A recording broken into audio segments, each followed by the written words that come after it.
The good, the bad, the rumors, and even more stunning, the truth. Marilyn Manson's rise to celebrity status reads like a fairy tale gone awry, a rags to riches story, with incidences of sexual and mental abuse thrown in along the way. And when it's all said and done, the Reverend Manson denies nothing and blames no one. He just wants to be hated for all the right reasons. I think that Brian Warner, when he brought Marilyn Manson to the scene, did a very positive thing. And I think he's continued to do a positive thing. I just think he's being totally misread. You know, he's making us think. That's what we need. That's what rock and roll is supposed to be. And that's what he is. He's rock and roll today. For everything that Marilyn Manson is, he worked hard to get there. He was the only person in a band in this town at 3 o'clock in the morning at Kinko's Copy Center hand drawing his own flyers. A lot of the labels I was dealing with always had asked me, did you ever hear of Marilyn Manson? And I was pretty much like, yeah, you know, they asked me about the band and everything else. Nobody liked them. I mean, I must have visited every major label, independent. Everyone passed on Marilyn Manson. And I don't know if it was because of their shock value or, you know, they didn't take it seriously.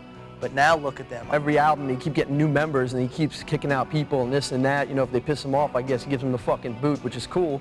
But, you know, he's the one. He's the image of the band. He's the one all little kids look up to and jerk off to and slit their wrists to. You know, when that Rolling Stone magazine came out with Brian on the cover, you know, it's like I knew they were going to make it, but just to see that. Ain't nothing gets you richer to get your picture on the cover of the Rolling Stone.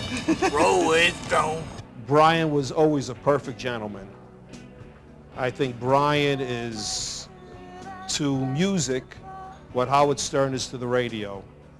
Shock people, and the more you shock them, the more they're going to listen.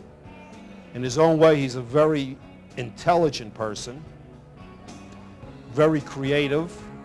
I think a lot of what he does is completely put on. He's playing with the people, which is what shock is, to play with people. I believe I'm in his book, and he refers to me as the mafia type from Davy with the gold around his neck. Brian, if you see this, or if you hear, I make one promise to you. Next time I see you, I will put you over my knee and spank you, because I think that's what you need.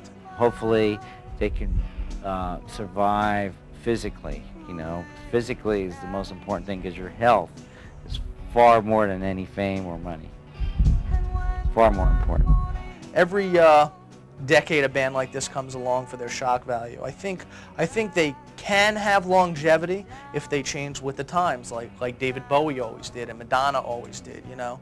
But I think they milked their original image for what it was worth. I think they have to move on now to the next thing, bigger and better things, and I think they're going to accomplish that. I could see Brian definitely, who's, you know, the brainchild behind it all. I could see him doing it, because he's definitely a shrewd guy and accomplished everything he set out to do over 10 years ago.